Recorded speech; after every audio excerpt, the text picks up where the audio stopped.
Perkenalkan, nama saya Christina Vincentia Nalewalem dengan NIM 2020 51081. Sekarang saya akan mempresentasikan mengenai metode PCR dan juga penerapannya dalam analisis kimia pangan halal. Yang pertama, saya akan membahas mengenai PCR.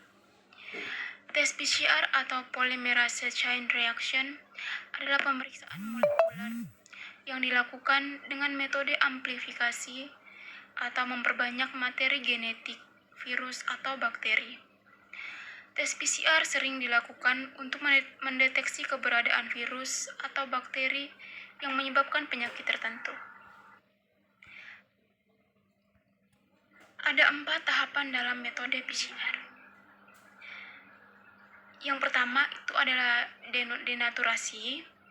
Denaturasi adalah tahap awal dalam PCR, di mana DNA yang akan diperbanyak dipanaskan hingga suhu tinggi untuk memecahkan ikatan hidrogen antara dua untai DNA yang membentuk struktur ganda helix. Yang kedua adalah annealing atau penempelan primer.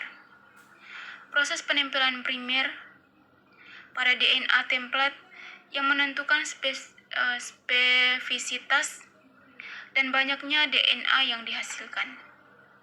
Yang ketiga ada pemanjangan primer atau extension. Proses pemanjangan untai baru DNA dimulai dari prinsip primer yang telah menempel di urutan basah nukleotida DNA target akan bergerak dari ujung 5 menuju ujung 3 dari untai tunggal DNA. Yang keempat ada elongation. Elongasi adalah tahap sintesis DNA yang dikatalisis oleh enzim DNA polimerase. Suhu untuk elongasi tergantung jenis enzim yang digunakan untuk PCR.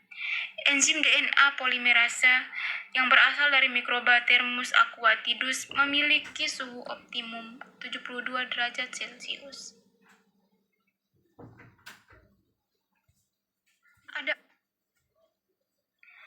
Yang berikut adalah prinsip dari metode PCR. Digunakan sebanyak 2 primer yang didesain mengapit daerah DNA yang ingin diperbanyak. Setelah primer berikatan dengan DNA template, untai tunggal DNA akan diperpanjang oleh enzim DNA polimerase dan daerah yang diapit akan terkopi. Yang berikut manfaatnya itu untuk mendeteksi materi genetik suatu makhluk hidup dalam jumlah yang sangat kecil. Untuk tujuan dari metode PCR sendiri adalah metode PCR digunakan untuk identifikasi penyakit genetik, infeksi oleh virus, diagnosis dini penyakit seperti AIDS, genetic profiling in forensic, legal dan biodiversity application, biologi, evolusi, site-directed mutagenesis of genes dan mRNA, quantitation di sel ataupun jaringan. Yang berikut adalah komponen-komponen PCR. Yang pertama adalah DNA template atau cetakan. Adalah DNA untai ganda sebagai pembawa urutan basa, fragmen yang nantinya akan digandakan.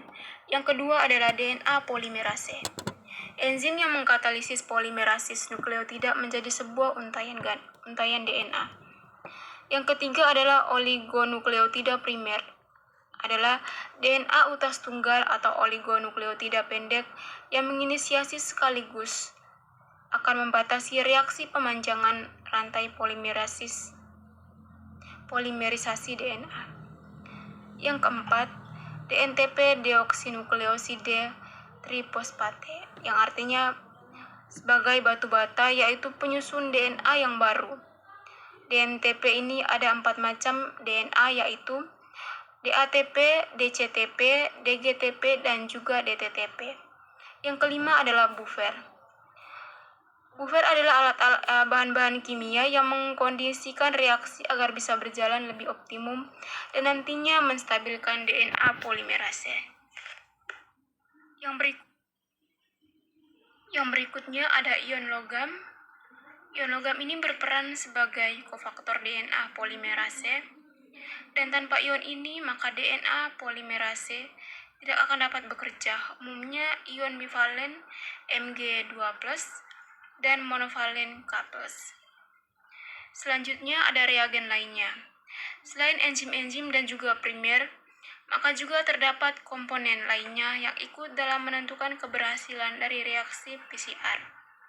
Komponen-komponen tersebut yaitu DNTP untuk reaksi polimerisasi dan buffer yang memiliki kandungan MgCl2. Konsentrasi dari ion Mg2+ dalam campuran reaksi menjadi hal yang sangat kritis. Konsentrasi dari ion Mg2+ ini akan sangat mempengaruhi proses primer, annealing, dan denaturasi, spesifisitas produk dan aktivitas enzim serta fidelitas reaksi. Yang berikut, teknik PCR atau polymerase chain reaction memiliki peranan sebagai berikut. Yang pertama, sebagai simplifikasi dari urutan nukleotida. Yang kedua, bidang ilmu kedokteran forensik. Yang ketiga, sebagai penentu dalam menentukan kondisi urutan nukleotida yang akan mengalami nutrisi, yang akan mengalami mutasi.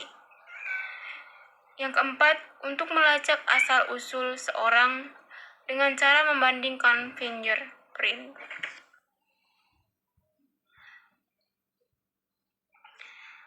Teknik PCR pada saat ini sudah banyak digunakan secara luas dalam berbagai macam kebutuhan, diantaranya sebagai berikut.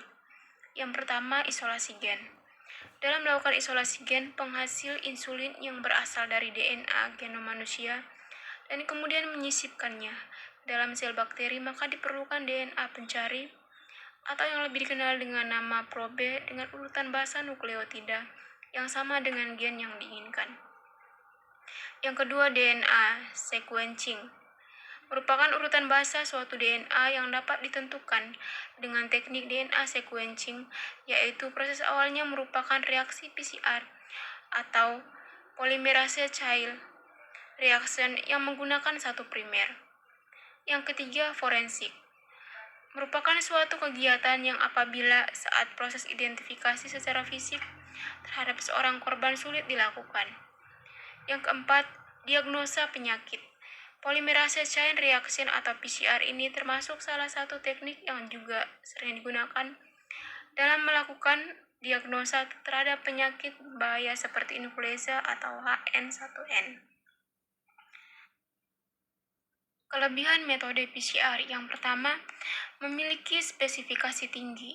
Yang kedua, sangat cepat dan memberikan hasil yang sama pada hari yang sama. Yang ketiga, dapat membedakan varian mikroorganisme. Yang keempat, mikroorganisme yang dideteksi tidak harus hidup. Yang kelima, mudah di-setup. Kelebihan yang berikut kekurangan metode PCR. Yang pertama, sangat mudah terkontaminasi. Yang kedua, biaya peralatan dan reagen mahal. Yang ketiga, interpretasi hasil PCR yang positif belum tervalidasi untuk semua penyakit infeksi, misalnya infeksi pasif atau laten. Yang keempat, teknik prosedur yang kompleks dan bertahap membutuhkan keahlian khusus untuk melakukannya. Berikut penerapan metode PCR pada analisis kimia pangan halal. Autentifikasi dan verifikasi untuk halal menjadi salah satu tantangan dalam analisis proses makanan. Pada masa sekarang, metode analisis masih terbatas untuk verifikasi makanan halal. Metode yang cepat, sensitif, reliable, sangat dibutuhkan untuk verifikasi komponen halal dan non-halal pada produk makanan. Salah satu metode analisis cepat dan spesifik yang dapat digunakan untuk halal tes yaitu melalui pendekatan biologi molekuler dengan prinsip kerja polimerase chain reaction atau PCR. Prinsip metode ini mengaplikasi fragmen DNA spesifik yang menjadi DNA target. Analisis PCR pada makanan dimulai dari tahap isolasi DNA dan produk makanan. amplifikasi DNA target dengan PCR. Demikian presentasi dari saya. Terima kasih.